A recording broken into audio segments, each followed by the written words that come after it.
The lecture hall of Galactic Academy buzzed with the chittering, clicking, and humming voices of 200 students from across the known galaxy. Danny Carter sat in the back row, his human frame dwarfed by the massive Kryn warriors, seated 2 rows ahead and his pale skin almost glowing under the violet-tinted lighting that most species preferred. He adjusted his datapad, trying to ignore the sideways glances and whispered comments that always seemed to follow him. Professor Velm entered the room, his scaled body moving with the fluid grace of his reptilian species. His 4 yellow eyes scanned the students before settling on his notes. Today's lesson was on dangerous megafauna and how civilized species had learned to avoid them through superior technology and intelligence. The mark of an advanced species, Professor Velm began, his voice a dry rasp that the translator chips converted to understandable speech, is the ability to recognize true threats and respond with appropriate force or avoidance. Primitive species, though still bound to their brutal origin worlds, often lack this wisdom. Danny kept his expression neutral. He had learned in his 3 months at the academy that responding to such comments only made things worse. A massive hand shot up from the 3rd row. Thex, the largest of the Kryn students, didn't wait to be called on. Professor, is it true that humans still live on their Deathworld, that they haven't even finished taming it? Professor Velm's mouth curved in what might have been a smile. Indeed.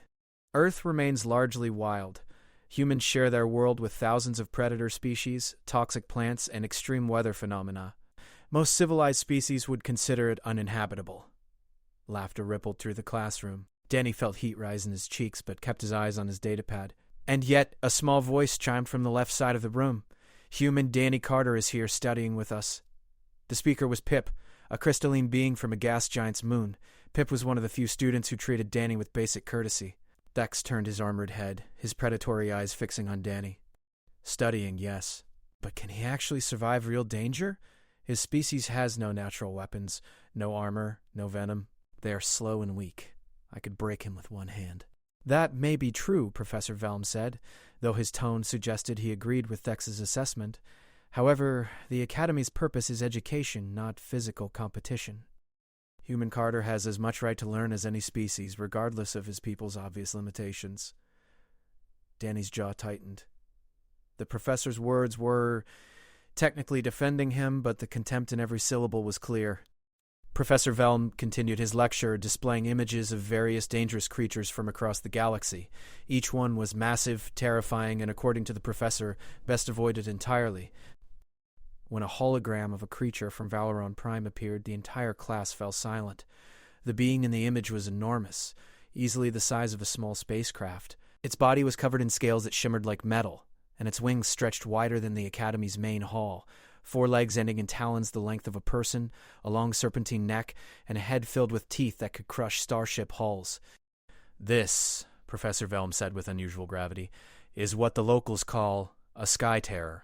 These creatures have made Valoron Prime nearly impossible to study. They are aggressive, territorial, and highly intelligent. 3 scientific expeditions have been lost attempting to observe them. They are, simply put, the apex predator of their world and possibly the most dangerous natural creature we have catalogued. The image rotated, showing the creature in flight.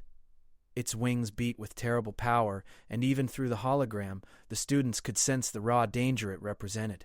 Which brings me to an important announcement, Professor Velm said. The Academy is organizing an expedition to Valoron Prime. This will be a volunteer opportunity for advanced students to observe dangerous megafauna from a safe distance, using our latest shielded observation pods. It will be led by the visiting human expert, Dr. Helen Morris, who has studied extreme fauna for 2 decades. Murmurs spread through the class. An expedition to see the sky terrors was prestigious, dangerous, and exactly the kind of experience that would look impressive on any academic record. Of course, Professor Velm added, only students from species with appropriate physical durability will be considered. We cannot risk those from more fragile backgrounds. His eyes flickered toward Danny for just a moment.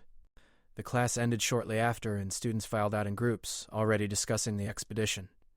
Danny gathered his things slowly, waiting for the crowd to thin. He had learned that moving through packed hallways at his height was an invitation to get stepped on.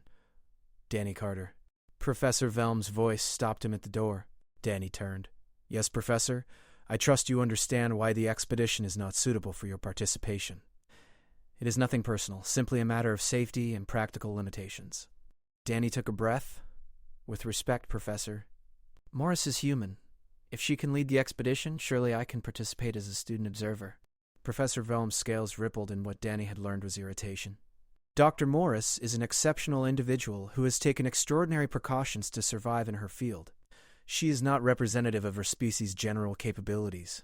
You, young human, are still a student. The liability would be too great. I would like to volunteer anyway, Danny said quietly. I'll sign any waiver necessary. The professor stared at him for a long moment. Finally, he made a dismissive gesture with one clawed hand. If you insist on this foolishness, submit your application like any other student, but do not expect special consideration simply because you wish to prove something. Danny nodded and left the classroom. In the hallway, he nearly walked into Thex's armored chest. The little human wants to see the Sky Terrors, Thex rumbled, his pack of Kryn friends laughing behind him. Will you hide in the ship while real warriors observe the creatures, human? Danny looked up at the massive alien, refusing to step back. I'll observe them, the same as everyone else. Tex leaned down, bringing his face close to Danny's. His breath smelled of the raw meat his species preferred. Your kind does not belong among the stars, soft thing. You barely belong on your own brutal world. This expedition will prove it. When you panic and cry for safety, everyone will see what humans truly are. Weak. Frightened. Maybe, Danny said calmly. Or maybe you'll learn something about humans you didn't expect. Thex snorted and pushed past him, his friends following. Their laughter echoed down the corridor. Danny stood alone in the hallway, his heart pounding but his resolve firm. He pulled out his datapad and began filling out the expedition application. Professor Velm and Thex thought they knew what humans were. They thought Earth's dangers made humans weak because they had survived without claws or armor or venom. They had no idea what surviving on Earth actually meant. The transport ship broke through the atmosphere of Valeron Prime, and Danny pressed his face against the observation window. Below, endless forests of purple and amber vegetation stretched across rolling hills. In the distance, mountain peaks pierced through clouds, and even from this height, he could see massive shapes circling in the sky. Helen Morris moved through the passenger compartment, checking on each student. She was a tall woman with graying hair pulled back in a practical bun, and her weathered face showed decades of field work. When she reached Danny, she gave him a slight smile. Nervous? She asked quietly. Excited, Danny replied honestly. Good. Keep that excitement, but channel it into observation and caution. This world doesn't forgive mistakes. She glanced toward the front of the compartment where Thex and his Kryn friends sat in their reinforced seats. And ignore the noise. I've dealt with their type my whole career. The ship landed in a cleared area, surrounded by monitoring equipment and defensive barriers. The expedition's base camp was a cluster of reinforced shelters connected by covered walkways. Everything was built to withstand attack from above. Professor Velm gathered the 20 students who had been selected for the expedition. Most were from warrior species with natural armor or size advantages. Danny and Pip were the obvious exceptions, though Pip's crystalline structure could survive impacts that would kill most beings. Today we begin observations, Professor Velm announced. You will work in assigned groups of 4. Each group will occupy a shielded observation pod positioned at safe distances from known Sky Terror territories. Under no circumstances will you leave your pods. Under no circumstances will you approach the creatures. You are here to observe and learn, nothing more. He began reading off group assignments. Danny found himself paired with Pip, a nervous Quellan student named Vess, whose species resembled tall mantises, and unfortunately Thex. Thex groaned audibly. I am assigned to protect the weaklings, then. You are assigned to observe wildlife, Dr. Morris corrected sharply. Your strength means nothing to a Sky Terror. Remember that. Their observation pod was a reinforced sphere mounted on a hovering platform. It could move quietly and project shielding strong enough to deflect most attacks. The interior was cramped with all 4 of them inside, especially with Thex taking up nearly half the space. The pod lifted off and glided smoothly toward a rocky outcropping 3 kilometers from base camp. Through the transparent sections, Danny watched the alien landscape pass below. The trees here were massive, their trunks wide as buildings and their canopies creating layers of shadow. There, Pip said softly, pointing with a crystalline appendage. In the distance, something enormous moved through the air. Even from far away, Danny could see the powerful wings, the long neck and the glimmer of scales catching the sunlight. Sky Terror, Vess whispered, his translator chip barely picking up the sound. Adult, very large. The creature soared between mountain peaks, occasionally diving toward the forest below. It moved with a grace that seemed impossible for something so massive. Danny watched, fascinated, as it banked and turned using air currents with expert precision. "It's hunting," Danny said. "Obviously," Thex muttered. "That is what predators do. No, I mean, look at how it's hunting. See how it circles that specific area? It's not just randomly searching, it knows something is there." It's patient. Morris's voice came through their communicator. "Good observation, Danny. Sky Terrors are highly intelligent. They plan, they remember, and they communicate with each other. That's part of what makes them so dangerous." For 2 hours, they watched the creature hunt. It finally dove into the forest canopy and emerged moments later with something large in its talons. The Sky Terror flew toward the mountains, disappearing into a high canyon. "Its nest must be there," Pip observed. Their pod began moving to a new position, following the programmed route. They were supposed to observe from 3 different locations throughout the day. As they glided over a ravine, alarms suddenly blared inside the pod. "Warning," the automated system announced. "Collision alert. Emergency protocol initiated." Something had struck their pod from below. Not hard enough to break the shielding, but enough to send them spinning. Thex grabbed onto the support rails, his warrior reflexes keeping him steady. Vess made a high-pitched distress sound. Pip's crystalline body began vibrating with stress. Danny braced himself against the wall, his mind racing. Through the spinning view, he caught a glimpse of what had hit them. Younger Sky Terror, perhaps a juvenile, had apparently mistaken their pod for prey or a threat. The pod stabilizers fought to regain control, but they were losing altitude fast. The automated systems were supposed to prevent crashes, but they were designed for mechanical failures, not attacks from massive flying creatures. "We are going down," Thex stated, his voice surprisingly calm. The pod hit the ground hard, the impact cushioned by emergency systems, but still violent enough to throw everyone against the walls. Warning lights flashed red. The shielding had held, but one of the hover units was destroyed. "Status report, Dr. Morris's voice crackled through the damaged communicator. "Team 4, respond." Vess managed to reach the communication panel. "It crashed. Pod is damaged. Shielding holding, but we cannot fly." "Do not leave the pod, Doctor," Morris ordered. "I repeat, do not leave the pod. We are sending a rescue transport. Maintain your position." Through the pod's windows, they could see they had landed in a small clearing surrounded by dense forest. The local vegetation was thick enough to hide almost anything. "How long for rescue?" Thex asked, his eyes scanning the tree line. 20 minutes minimum, came the response. "The rescue pod needs to navigate safely. Sit tight." That was when they heard it. Sound like thunder, but rhythmic. The ground shook slightly with each impact. "Something is coming," Pip said, his voice tight with fear. Through a gap in the trees, Danny saw movement. Then he saw it clearly. An adult Sky Terror, even larger than the one they had observed earlier, was walking through the forest on its 4 powerful legs. Its wings were folded against its body, and its head swung from side to side as it moved. It was walking directly toward their crashed pod. Vess began making panicked clicking sounds.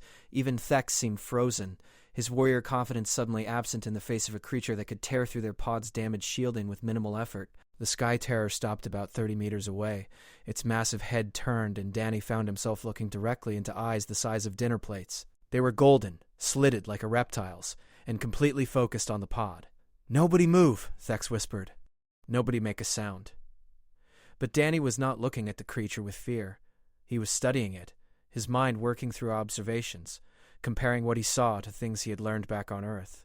The way it held its head, the flare of its nostrils, the position of its wings. "It's not hunting us," Danny said softly. "What?" Tex hissed.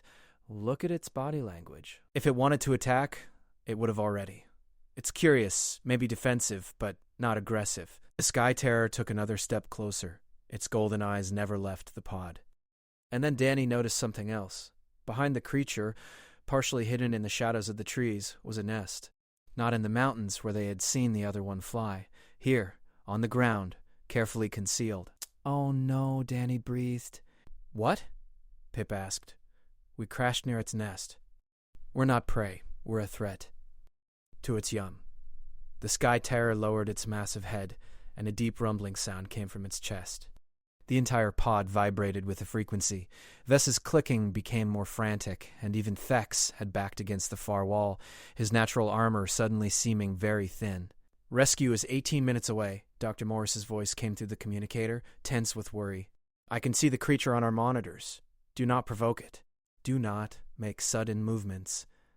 "Easy for her to say," Thex muttered, his eyes locked on the golden gaze staring at them through the transparent sections of the pod. Danny's mind raced through memories. He was 12 years old again, standing in the Florida Wildlife Sanctuary where he had volunteered every summer. Mr. Patrick Hayes, the sanctuary director, was showing him how to approach an alligator that had wandered into a populated area. "Fear makes you stupid, Danny," Mr. Hayes had said in his calm, steady voice. "And when you're dealing with a predator, stupid gets you killed. But you know what else gets you killed? Treating them like monsters instead of animals. They're not evil. They're not trying to hurt you for fun. They have motivations, patterns, logic. Learn to read those, and you can coexist with almost anything." The Sky Terror took another step forward. Its talons, each as long as Danny was tall, sank into the soft ground. The creature's nostrils flared, taking in their scent. "Danny," Pip whispered, "what do we do?" Danny looked at the nest again. He could see movement inside it now. Smaller shapes, still large by human standards, but clearly young. The adult was a parent, protecting its children. "I need to go outside," Danny said. "Absolutely not," Thex snapped. "That is suicide. It thinks we're a threat to its nest. Staying in this pod, this big metal thing near its babies, we look like a threat. But if it sees me, sees that I'm small and not dangerous, it might calm down. Or it might eat you in one bite," Vess added, his translator chip making his panic very clear. "Dr. Ra." "Morris," Danny said into the communicator, "I'm going to exit the pod." "Negative," she responded immediately. "Danny, that is absolutely against protocol. You stay inside where you have protection. The protection won't matter if it decides we're a real threat. I've worked with large predators before. I know what I'm doing." There was a pause. Then Dr. Morris's voice came back, quieter. "What kind of predators?" "Alligators, crocodiles, Komodo dragons." "I spent 6 summers at the Hayes Wildlife Sanctuary in Florida. Mr. Patrick Hayes taught me how to read reptile behavior." Another pause. "Those are nothing compared to a Sky Terror." "No," Danny agreed. "But the principles are the same. This is a reptile.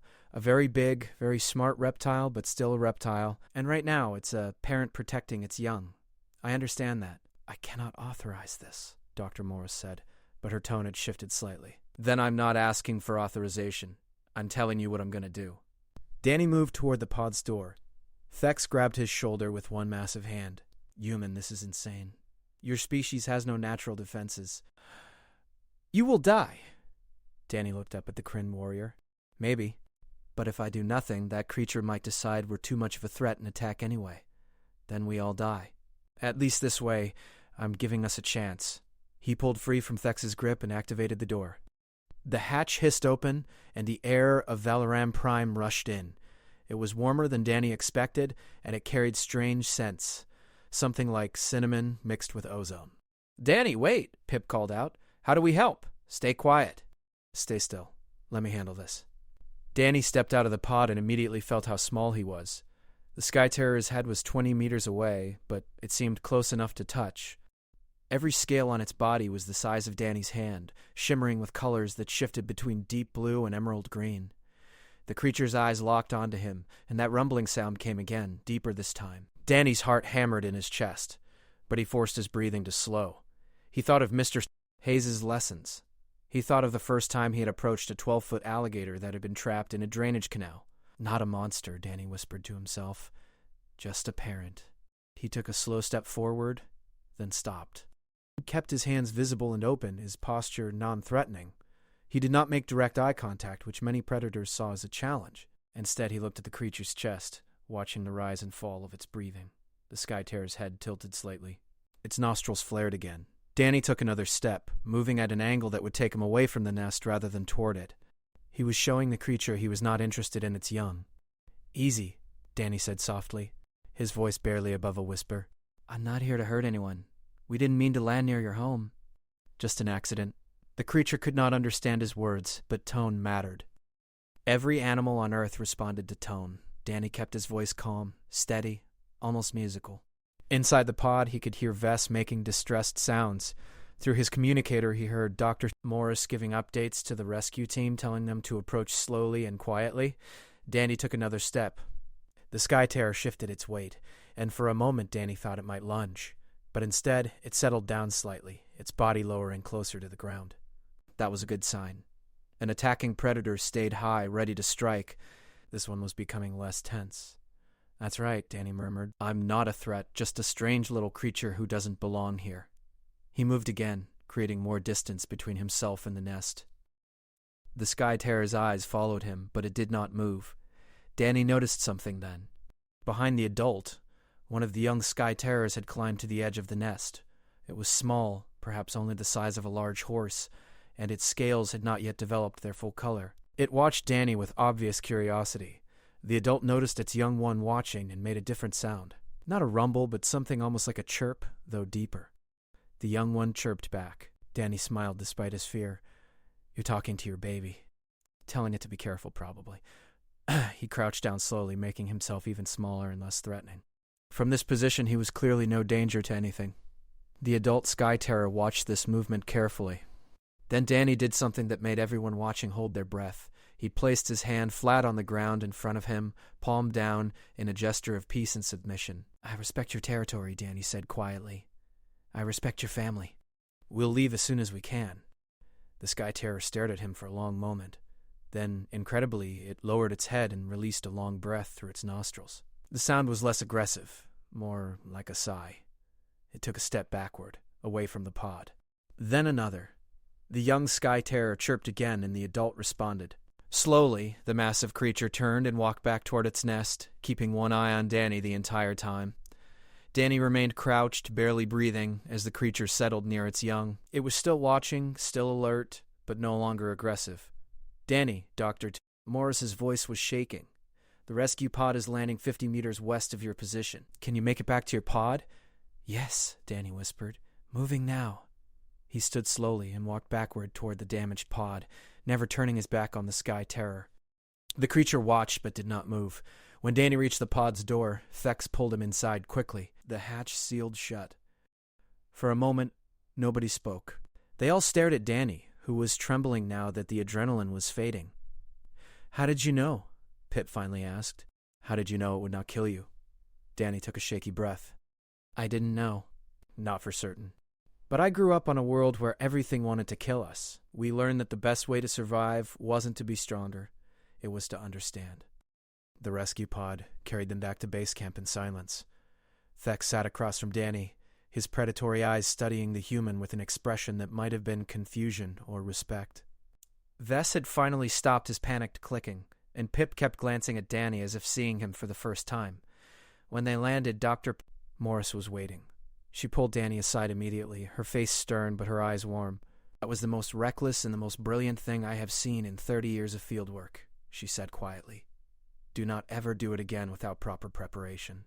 But also, thank you for trusting your instincts." Professor Velm approached, his scales rippling with agitation. "Human Carter, you violated direct orders and endangered yourself and your team. This kind of primitive behavior is exactly why your species should not be on expeditions like this." "His primitive behavior saved our lives," Thex said, surprising everyone. The massive Kryn stepped forward. The creature would have attacked the pod eventually. The human read its intentions and diffused the threat. "I could not have done that.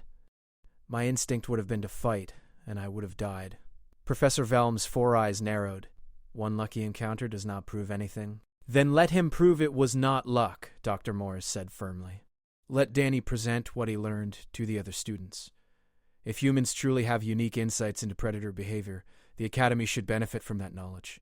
Professor Velm looked like he wanted to argue, but several other expedition supervisors had gathered, and they were nodding in agreement. Finally, he gave a sharp gesture of acceptance. "Very well. Tomorrow evening, Human Carter will present his observations. We shall see if there is any substance behind this spectacle." That night, Danny barely slept. He spent hours preparing his presentation, pulling up files from Earth's wildlife databases, contacting Mr. Patrick Hayes back home for additional materials, and organizing his thoughts. The next evening, the expedition's main hall was packed. Word had spread about the human who had faced down a Sky Terror and survived. Students from every species crowded in, some curious, many skeptical. Danny stood at the front, his datapad connected to the large display screen. His hands were sweating, but he kept his voice steady. "Thank you for coming. I want to talk to you about dragons." The word appeared on the screen in various translations. For most species, their translators struggled with it, offering approximations like mythical megapredator or legendary winged beast. On Earth, Danny continued, massive reptilian creatures with wings, scales, and fire breath. They were powerful, dangerous, and often intelligent. Some stories made them evil monsters, others made them wise guardians, but they appeared everywhere in our myths.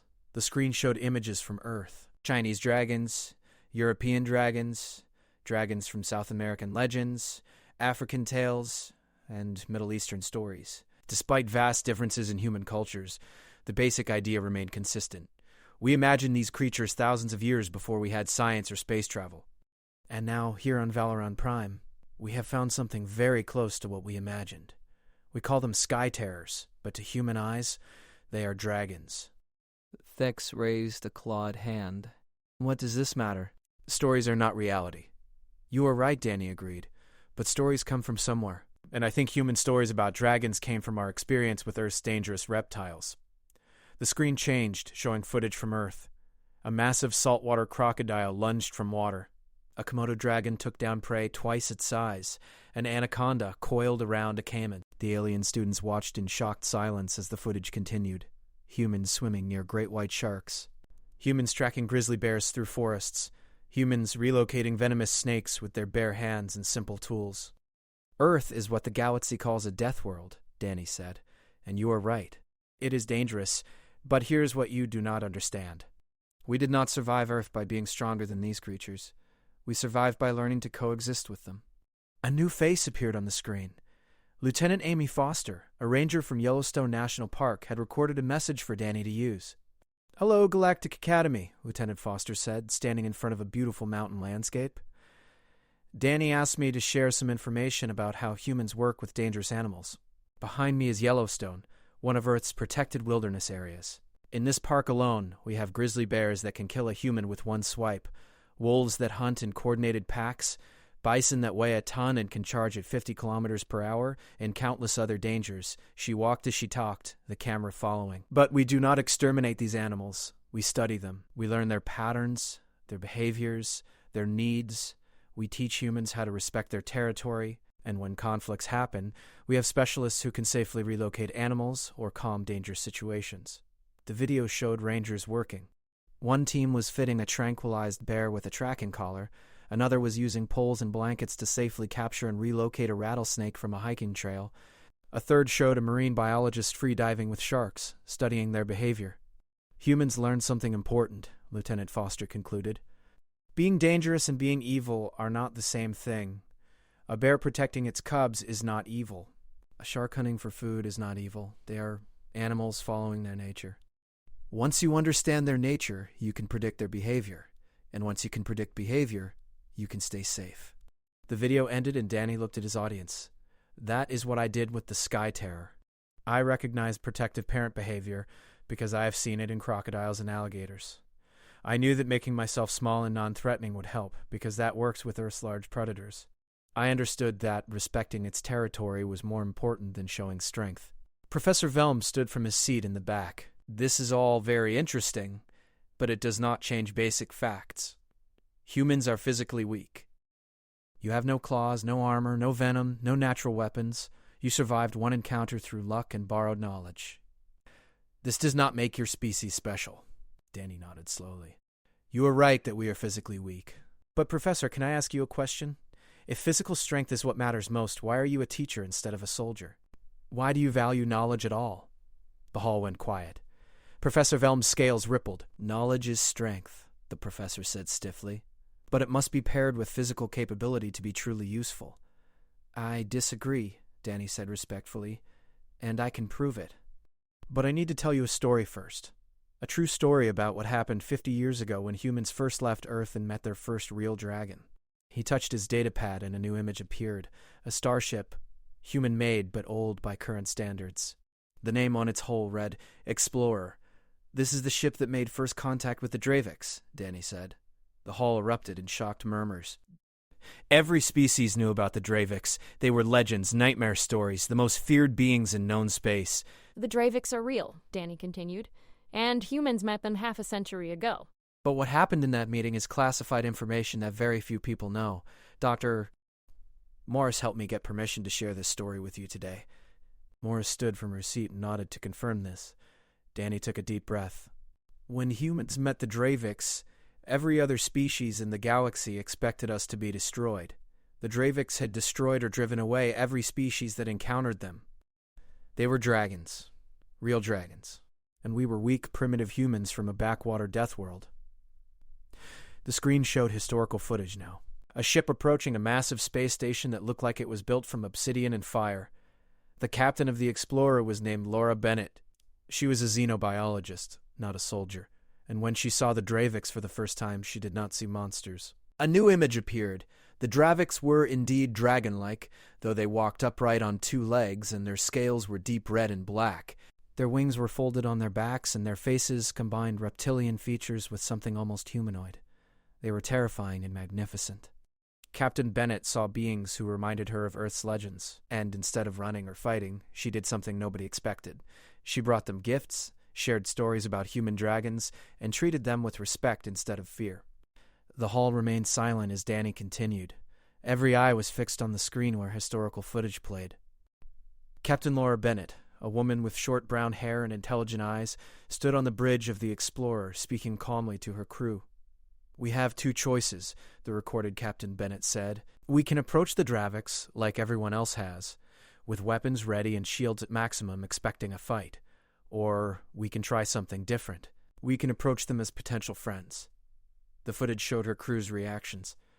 Fear, uncertainty, but also trust in their captain. The Draviks had attacked every ship that approached their territory with weapons powered up, Danny explained, but Captain Bennett ordered all weapons offline. She transmitted a message on all frequencies, not demanding to speak with leaders or making threats. She simply said, "We are new to the stars, and we would like to learn from you." The screen showed the human ship approaching the Dravik station, vulnerable and small. The tension in the recorded bridge footage was visible. Every crew member knew they were defenseless. For 6 hours, the Draviks did not respond. Captain Bennett waited. She did not make demands or issue ultimatums. She simply waited with patience. New footage appeared. A Dravik ship, elegant and deadly, approaching the human vessel. When the Draviks finally responded, they boarded the Explorer. There were 5 of them, each over 2 meters tall, with scales that seemed to absorb light and eyes that glowed like embers. Captain Bennett met them in the docking bay, alone and unarmed. The historical recording showed this moment. Captain Bennett standing calmly as 5 terrifying Draviks warriors entered her ship. Her crew watched from behind protective barriers, ready to seal the bay if things went wrong. The lead Draviks' name was Skorath, Danny said, and according to the official report, the first thing he did was test Captain Bennett. He roared at her, a sound so loud it damaged recording equipment. He spread his wings to appear larger. He showed his claws and teeth. Every other species that met the Draviks had responded to this display with either violence or retreat. The screen showed Captain Bennett's response. She did not run. She did not reach for a weapon. Instead, she bowed her head slightly and spoke. "I recognize your strength." The recording played her voice. "You are magnificent and powerful, but I come not as a challenger or as prey. I come as a student who wishes to understand." Danny paused the footage. Skorath later told human diplomats that this moment changed everything. No species had ever acknowledged Dravik's strength without either trying to match it or fleeing from it. Captain Bennett did something different. She respected their power, but did not let it define the entire interaction. The footage resumed. Skorath lowered his wings. His aggressive posture shifted to something more neutral. Captain Bennett then did something that shocked the Draviks even more. She invited them to her ready room and shared human stories about dragons. She showed them artwork from China, tapestries from Europe, carvings from South America. She explained how humans imagined powerful dragon beings for thousands of years. The screen showed images from that first cultural exchange. Drax warriors examining human dragon art with what seemed like fascination. The Drax were stunned, Danny continued. Here was a species that had never met them, yet had imagined beings almost exactly like them, and often portrayed those beings as wise, powerful, and worthy of respect. Skorath asked Captain Bennett why humans imagined dragons this way. Danny pulled up Captain Bennett's recorded response. "Because we lived with creatures that taught us what power looked like," Captain Bennett said in the footage. "We shared our world with predators that could kill us easily. We were weak and soft compared to them. So we learned to respect strength without fearing it. We learned that powerful beings could be intelligent, could have families and feelings, could be reasoned with. Our dragons and stories were sometimes enemies, yes, but just as often they were teachers, guardians, and friends." The footage showed Skorat's reaction. The massive Dravix warrior had gone completely still, processing these words. "That day marked the beginning of human-Dravix relations," Danny said. "But the galaxy never knew. The Dravix requested that the alliance remain secret. They wanted to observe how other species behaved, wanted to see if humans truly were different or if Captain Bennett was an exception." Dr. Morris stood and walked to the front of the hall. "For 50 years, humans and Dravix have been allies, trading partners, cultural exchange participants, and friends. The Dravix have shared technology and wisdom with us. In return, we have shared something they never had before: acceptance." Professor Velm stood abruptly. "This is impossible. The Dravix are extinct or myths. There is no verified proof they exist." "That is because they want it that way," a new voice said from the back of the hall. Everyone turned. The entrance doors were opening and something massive was entering the hall. Students scrambled backward as the figure revealed itself. A Dravix, scales gleaming deep crimson in the hall's lighting, wings folded against a powerful frame, eyes burning with amber fire. "I am Ambassador Crinthor of the Dravix Sovereignty," the being said, his voice a deep rumble that needed no translator. "And I am here because Dr. Morris requested my presence to help educate those who doubt." The hall exploded with noise. Students from every species were talking, shouting, some retreating to the exits. Professor Velm stood frozen, all four of his eyes wide with shock. Ambassador Crinthor walked calmly to the front of the hall, each step deliberate and controlled. He stopped beside Danny, and the size difference was dramatic. The Dravix was nearly 3 times Danny's height. 50 years ago, Captain Laura Bennett showed my people something we had never experienced, Crinthor said, his voice carrying easily through the hall. "She showed us that weakness does not mean worthlessness. She proved that a species without claws or armor or natural weapons could still be strong through understanding and empathy." He looked down at Danny. "And today this young human demonstrated those same qualities with a Sky Terror on Valoran Prime." He did not try to fight a creature that could kill him instantly. He did not run in panic. He observed, understood, and responded with respect. This is why the Dravix value humanity. Tex stood slowly from his seat. "Ambassador, my people are warriors. We pride ourselves on strength and combat prowess. Are you saying that these qualities are less valuable than what humans possess?" Crinthor turned his burning gaze to Thex. "Your strength has value, Crin Warrior. But strength without wisdom leads to unnecessary conflict. Humans taught us that being powerful and being peaceful are not opposites. The strongest choice is often choosing not to fight." He spread his wings slightly, and the hall collectively held its breath. The wingspan was enormous, the membrane between the bones catching light like stained glass. "I could destroy this entire building if I wished," Crinthor said calmly. "My species has weapons that make your most advanced technology look primitive. We could have conquered this entire sector of space centuries ago, but we did not, because we were waiting to see if any species would approach us with friendship instead of fear or greed." He folded his wings again. "Humans were the first. And, in 50 years, they remain the only species to do so, not because other species are weak, but because they do not understand what humans learned on their Deathworld. True strength is knowing when to show power and when to show compassion." Pip's crystalline voice chimed from the audience. "But humans are still physically fragile. If there was a real war, how could they possibly survive?" "An excellent question," Crinthor said. "The answer is that humans would never fight the kind of war you imagine. They would understand their enemy, find common ground, and turn enemies into allies. And on the rare occasions when peace is impossible, humans fight with their minds, not just their bodies. They are the most dangerous species I have ever encountered, not because they can destroy, but because they can change hearts and minds." Dr. Morris stepped forward. "Ambassador Crinthor has agreed to establish a formal exchange program between the Dravix and the Galactic Academy. Students who wish to learn from both species will have that opportunity." Professor Velm finally found his voice. "I admit I was wrong about humanity. But I must ask, why reveal yourselves now? Why keep the secret for 50 years? Krentor's expression shifted into what might have been a smile. Because we needed to see if Captain Bennett represented all humans or just an exceptional few. We needed to observe how humanity interacted with the galaxy. And we needed to wait for the right moment to remind everyone that strength comes in many forms. He looked around the hall at all the assembled students. Some of you are warriors. Some are scholars, some are traders or diplomats. Each of you has strength, but you must learn to recognize strength in others, even when it looks different from your own. The ambassador turned to Danny. Young human, you honored my people today by treating the Sky Terror with the same respect Captain Bennett showed us 50 years ago. You saw a parent protecting its young, not a monster to be feared. This is the human gift. This is why we call you friends. Danny felt his face flush with embarrassment and pride. Thank you, Ambassador. I just did what felt right. That is precisely the point, Krentor said gently. What feels right to humans often leads to peaceful solutions that others never consider. Your species spent millions of years as prey on your Deathworld. You learned survival through understanding predators, not matching their strength. That ancient wisdom serves you well among the stars.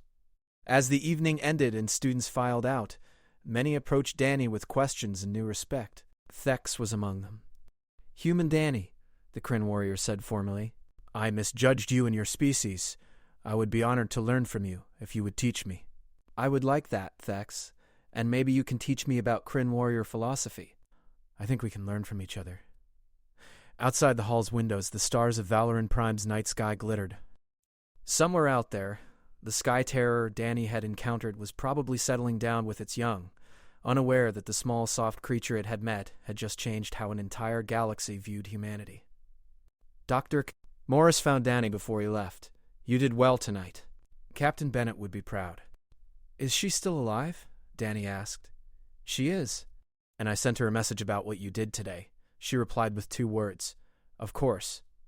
Dr. Morris smiled. She always knew that her approach to the Draviks was not unique to her. It was human.